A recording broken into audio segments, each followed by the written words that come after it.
Again, if you can imagine hundreds in a row doing this, it would be extremely effective. Where's this? Goes on this. Can. Take. I won't do that one, Do that one. The soldiers that survived for 25 years, if you were an auxiliary soldier who was not a citizen of the Empire but was recruited from a local tribe, you would be granted citizenship once you retired from the army. They would also be granted parcels of land which would help to settle the wilder edges of the Empire.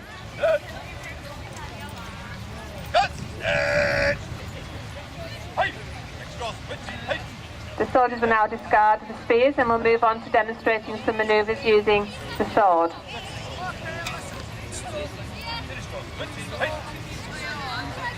During their time in the army, they would train twice a day. And for combat training, they would use wooden weapons, but they were lined with lead, which meant they were twice the weight of normal weapons.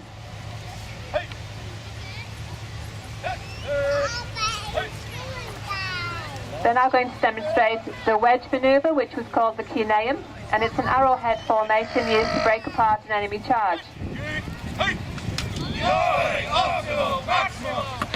What they shout when they draw their swords is Jove Optimo Maximo, which is Jupiter, greatest and best. It's always good to have the gods on your side going into battle.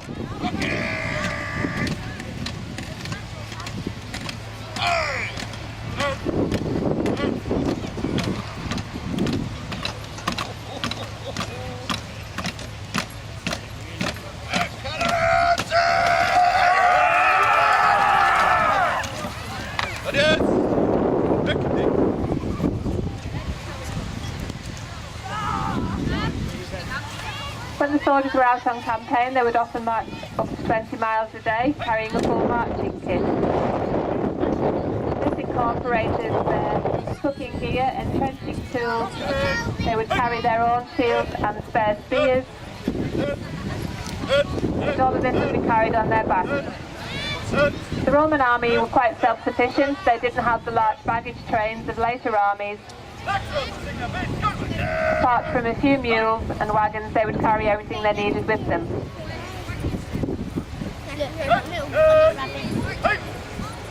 This manoeuvre is one of the most famous in the Roman army, which is the testudo or tortoise.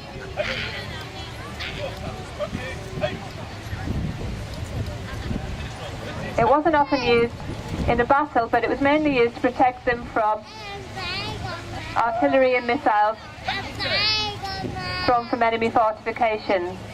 So this would protect them when approaching the fortifications to undermine walls and set fire to gateways. It's very effective against arrows. As you can see, they have to be very trusting of the men in front because they're the only ones who can see where they're going.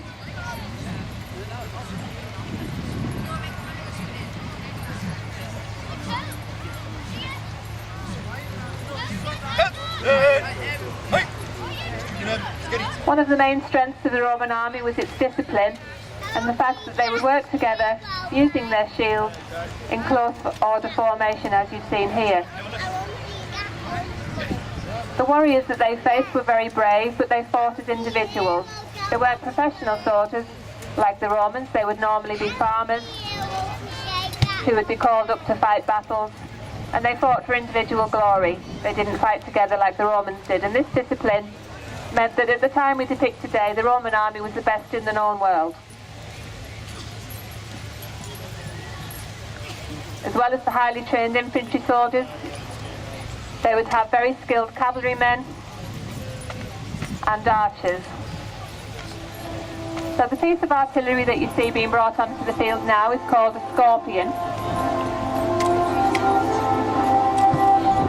And it's based on a large crossbow design. It is portable.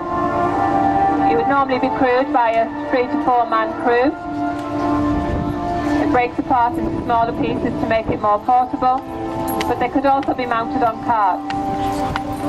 Each legion would have several of these.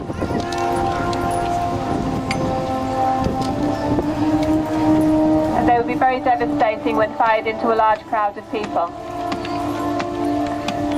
They fire 2-foot lengths of wood which are topped with metal bulbs,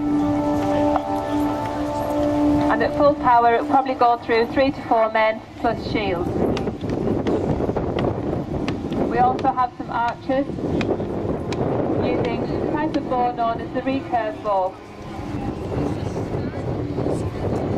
The Roman cavalry didn't use stirrups. They had saddles which had horns that would hold you into the saddle, and this meant that they could ride using just their knees, and they would use bows and spears from horseback. Now we have 3 Celtic warriors lined up to face the artillery and the archery.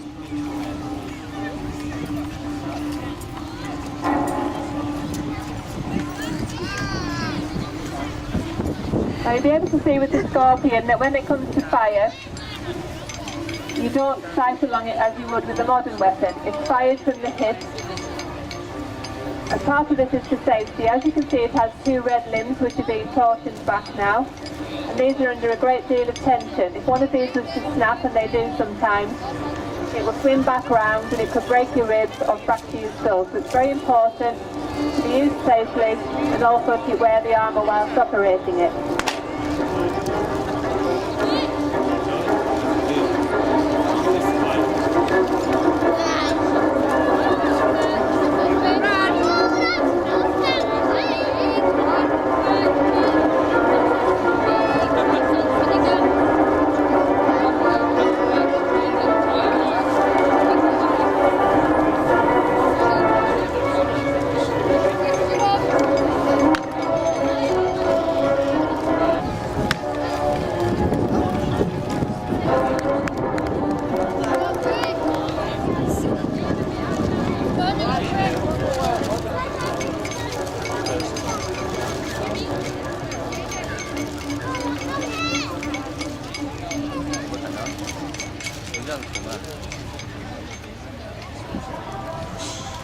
The handbows that they're using have about 30 to 60 pounds of pull. The Scorpion has about 300 pounds of pull, so it's extremely powerful.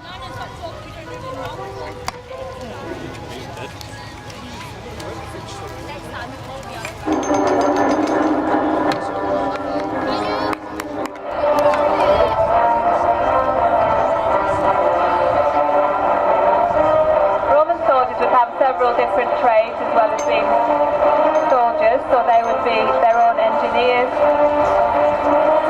they would have their own surgeons and also their own priests within the ranks. When they came to a new area such as Britain, they would do quite a lot of surveying, and they would do quarrying and draining of marshes, building of roads, and it would all be done by the soldiers themselves. As you can see, the Scorpion will drop down on its pivot, so you can fire straight up into the air. So keep an eye on the bolts, see how high they go. You have to build a very, very high wall to keep those out.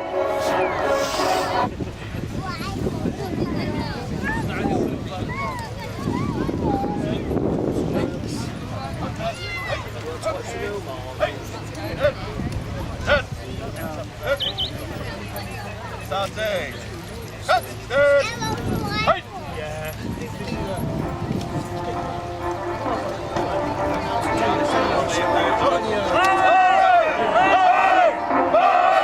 Ladies and gentlemen, thank you very much for watching our display, and please come and visit us at the Living History Encampment. Thank you very much.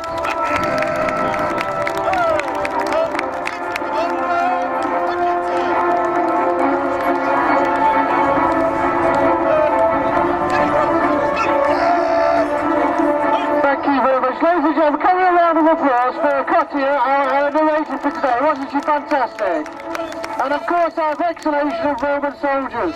Thank you very much, gentlemen. They will of course be with us again in the Grand Parade at the end of the day. And of course they are up in the camp just over there. You're welcome to go and see them. Just to let you know about a couple of other little activities that are taking part during the day. Of course we have our culinary and punk show over in the main arena, main marquee by the entrance. Have a go archery.